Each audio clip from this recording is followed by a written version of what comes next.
जय हिंद, वंदे मातरम। सुस्वागतम आपका उड़ान क्लासेज के यूट्यूब चैनल पर। बहुत बहुत धन्यवाद जो है स्वागत किया जाता है। जैसा कि आप सभी विद्यार्थी ये जानते हैं कि हम हमारे इतिहास के पोर्शन के अंतर्गत कुछ बातें कर रहे थे, जिसमें हम दिल्ली सल्तनत यानी मेडिवल इंडिया के बारे में कुछ बातें कर रहे थे। और मेडिवल इंडिया के बारे में बात करते हुए हमने जो है दिल्ली सल्तनत के बारे में चर्चाएं शुरू कर रखी थी, जिसमें हम दिल्ली सल्तनत में गुलाम वंश के बारे में बात कर रहे थे। गुलाम वंश की बात करें तो गुलाम वंश के अंदर हमने सबसे पहले कुतुबुद्दीन ऐबक के बारे में बात की, फिर इल्तुतमिश के बारे में बात की थी, और फिर उसके बाद में हमने रजिया सुल्तान, बहराम शाह, इन सब के बारे में जो है बात कर चुके थे हम। इसके बाद में क्योंकि रजिया सुल्तान जब 1240 ईस्वी में जब मरती है, कैथल के अंदर उसका मकबरा बना हुआ है, तो मरने के बाद में उसका बड़ा भाई बहराम शाह सिंहासन पर बैठता है। लेकिन बहराम शाह के सिंहासन पर बैठने की ही बात उसके ही बड़े भाई के लड़के मसूद शाह को पसंद नहीं आई, और इसी कारण से मसूद शाह ने बहराम शाह यानी अपने चाचा को ही सल्टा दिया और अपने चाचा को ही मारने के बाद में और सिंहासन पर बैठ गया।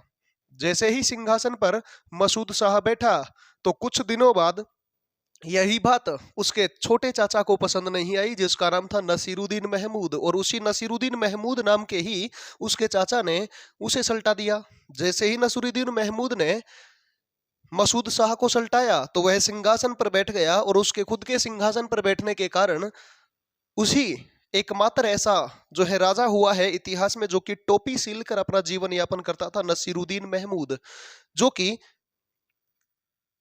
गुलाम वंश के अंदर जो है इल्तुतमिश का ही एक बेटा हुआ करता था। साथ ही साथ बात कर ले तो उसी ने अपना जो है वजीर बनाया था बलबन को, जिसे गयासुद्दीन बलबन के नाम से जानते हैं, और उसी बलबन को एक उपाधि से नवाज दिया था, उलुग खान की उपाधि से। तो आप अच्छे से जान सकते हैं, जैसे ही गुलाम वंश में नसीरुद्दीन महमूद ने वजीर अपना बलबन को बनाया, तो बलबन का ही डोमिनेंस बढ़ने लगा, और बलबन ने ही नसीरुद्दीन महमूद को सल्टाया, और उस साथ में ही उसके जितने भी उत्तराधिकारी थे उनको भी सल्टा दिया, और उन सबको मार करके और खुद सिंहासन पर बैठ गया कौन?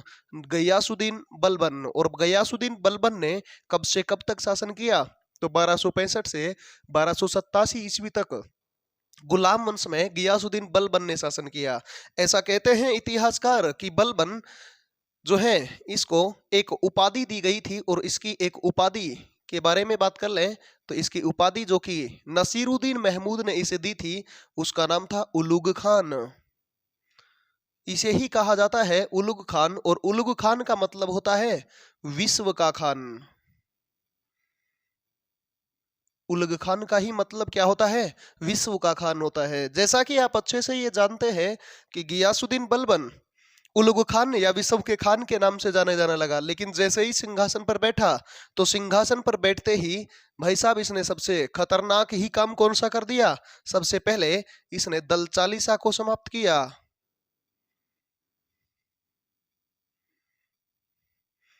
दल चालीसा का अंत किया। तो दल चालीसा का अंत करने वाला राजा भी कौन था? गियासुद्दीन बलबन था। क्योंकि आपने सुना होगा कि जो गुलाम वंश के राजा हुए हैं इल्तुतमिश, उसी इल्तुतमिश के द्वारा दल चालीसा की शुरुआत की गई थी।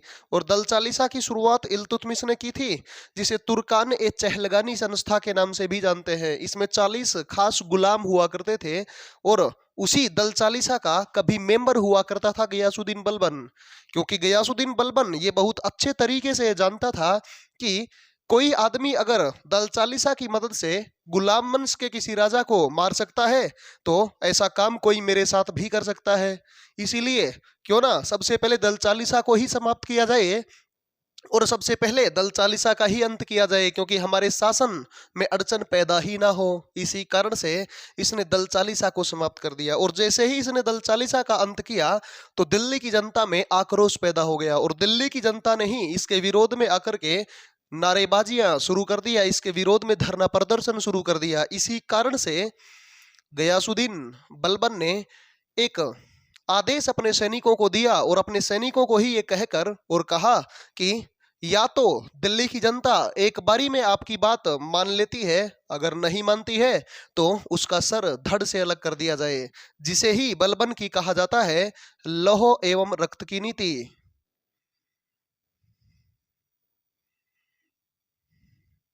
लौह एवं रक्त की नीति।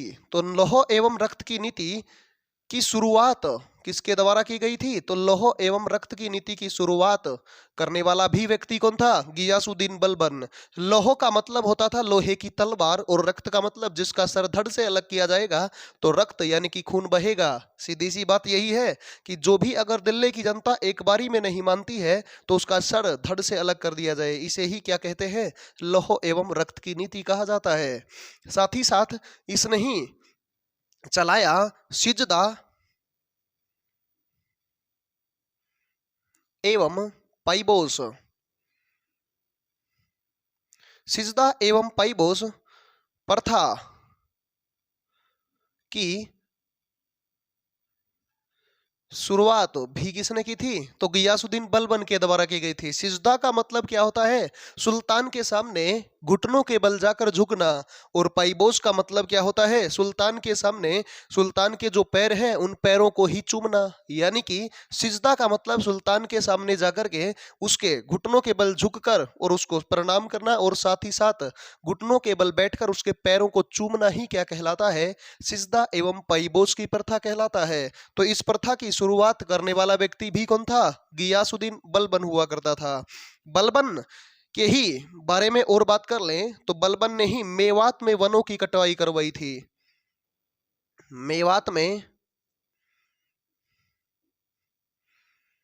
वनों की कटाई करवाई। तो वे मेवात के अंदर जो है वनों की कटाई करवाने वाला राजा भी कौन था? गियासुद्दीन बलबन, जो कि दिल्ली सल्तनत के अंदर गुलाम वंश में अगर प्रश्न पूछा जाता है तो गुलाम वंश में या तो इल्तुतमिश से ही प्रश्न पूछा जाता है ज्यादातर, या गियासुद्दीन बलबन से पूछा जाता है। क्योंकि गियासुद्दीन बलबन जो है यह एक खतरनाक राजा हुआ करता था, बहुत ही निर्दयी व कठोर दिल वाला राजा हुआ करता था। और इसी के शासनकाल की बात कर ले, इसी ने ही चलवाया था नवरोज त्योहार। नवरोज त्योहार जो कि फारसी भाषा का एक त्योहार था। नवरोज त्योहार की शुरुआत करने वाला भी कौन था? तो नवरोज त्योहार की शुरुआत किसने की थी? गियासुद्दीन बलबन के द्वारा की गई थी। साथ ही साथ आप अच्छे से जानते होंगे कि नवरोज त्योहार जो है ये कब मनाया जाता है? आप कमेंट बॉक्स में इसकी तारीख लिखेंगे। प्रत्येक वर्ष नवरोज त्योहार कब मनाया जाता है तो आपको इसके बारे में कमेंट में ये बताना है कि नवरोज त्योहार कब मनाया जाता है। इसके बाद में हम बात करें गियासुद्दीन बलबन के बारे में, तो आप अच्छे से जानते होंगे कि गियासुद्दीन बलबन जो है इसी गियासुद्दीन बलबन के शासनकाल में 1287 ईस्वी में हुआ था मंगोलों का आक्रमण।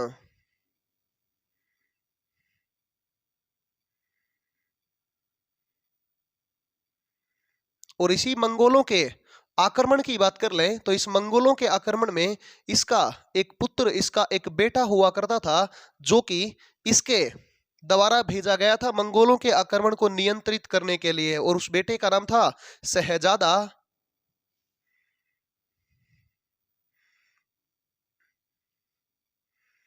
मुहम्मद। और इसी शहजादा मुहम्मद की ही मंगोल सेना के द्वारा क्या कर दी गई थी?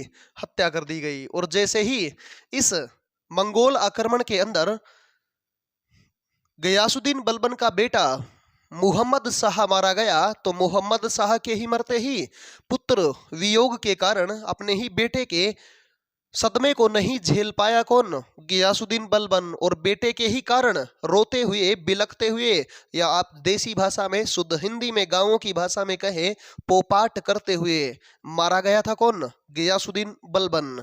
यानी पुत्र वियोग में ही मारा गया था गियासुद्दीन बलबन। और इसीलिए आप कह सकते हैं 1287 ईस्वी में गियासुद्दीन बलबन की क्या हुई? मृत्यु हुई। और गियासुद्दीन बलबन जैसे ही मरा तो आप अच्छे से जानते हैं गियासुद्दीन बलबन जो है ये दिल्ली में मरा, तो गियासुद्दीन बलबन का मकबरा भी कहाँ पे होगा? दिल्ली में, साड़ी दिल्ली। मकबरा भी कहाँ पे होगा? साड़ी दिल्ली में होगा। आप अच्छे से ये जानते हैं कि गियासुद्दीन बलबन जैसे ही अपने बेटे के वियोग के कारण मरा, तो मरते ही गयासुद्दीन बलबन के बाद में सिंहासन पर बैठ गया कैकुबाद। इसी का ही जो कि एक उत्तराधिकारी हुआ करता था, वही कैकुबाद सिंहासन पर बैठा। तो हमें अब कैकुबाद के बारे में बात करनी है। देखिएगा, इतना एक बार स्क्रीनशॉट ले लीजिएगा, उसके बाद में आगे बात करते हैं।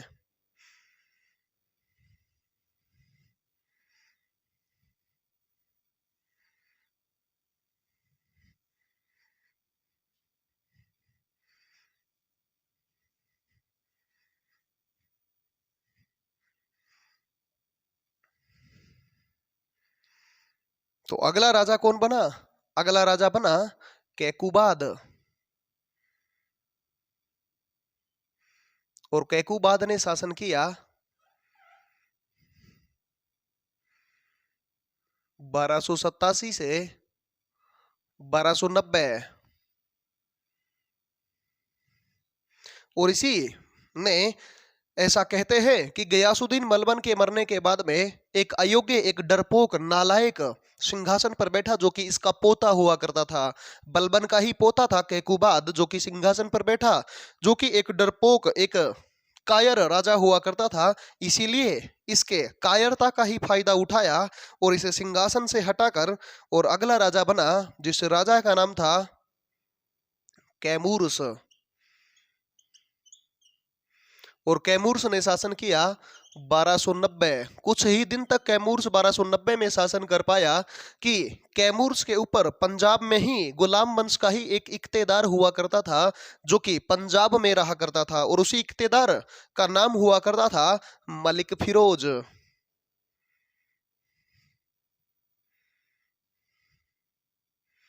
इसी मलिक फिरोज ने ही आकर के कैमूर्स की क्या कर दी? कैमूर्स की ही कर दी हत्या। और कैमूर्स को ही मारकर खुद सिंहासन पर बैठ गया और खुद ने ही सिंहासन पर बैठा और एक नया वंश बसाया। और उसी वंश को आप किस नाम से जानते हैं? तो उसी वंश को आप कहते हैं खिलजी वंश। इसी के द्वारा बसाया गया खिलजी वंश। और यही खिलजी वंश जो कि शासन करेगा 1290 से 1320 ईस्वी तक। खिलजी वंश को इस बसाने वाला या खिलजी वंश की स्थापना करने वाला जो राजा हुआ है, वो कौन था? मलिक फिरोज हुआ है। और इसी खिलजी वंश को ही इतिहास में कहा जाता है खिलजी क्रांति के नाम से, क्योंकि आप जब इसमें पढ़ेंगे तो आप एक खतरनाक राजा के बारे में जरूर पढ़ेंगे, और उस राजा का नाम है अलाउद्दीन खिलजी, जिसे आप जो है सबसे ज्यादा अगर महत्व देना चाहे दिल्ली सल्तनत में, तो सबसे ज्यादा प्रश्न पूछे ही कौन से राजा से जाते हैं दिल्ली सल्तनत में? वो कि अलाउद्दीन खिलजी से पूछे जाते हैं। लेकिन मलिक फिरोज ने वंश तो खिलजी वंश बसाया, लेकिन राजा मलिक फिरोज के नाम से नहीं, यह जलालुद्दीन फिरोज खिलजी के नाम से राजा बना था। तो कल के सेशन में जब हम बात करेंगे, तो कल हम खिलजी वंश के बारे में बात करेंगे, या खिलजी वंश के बारे में डिटेल से बात करेंगे, और उसमें हम पढ़ेंगे जलालुद्दीन फिरोज खिलजी के बारे में। और जलालुद्दीन फिरोज खिलजी के द्वारा ही दक्षिण भारत में सबसे पहला जो है भारत में मुसलमानों का आक्रमण होगा, उसके बारे में देवगिरी पर जब आक्रमण होगा, ये सारी की सारी चर्चाएं भी हम करेंगे। तो आज के सेशन में हम इतनी ही बात करेंगे। मैं उम्मीद करता हूं आपको बेहतरीन तरीके से समझ में आया होगा।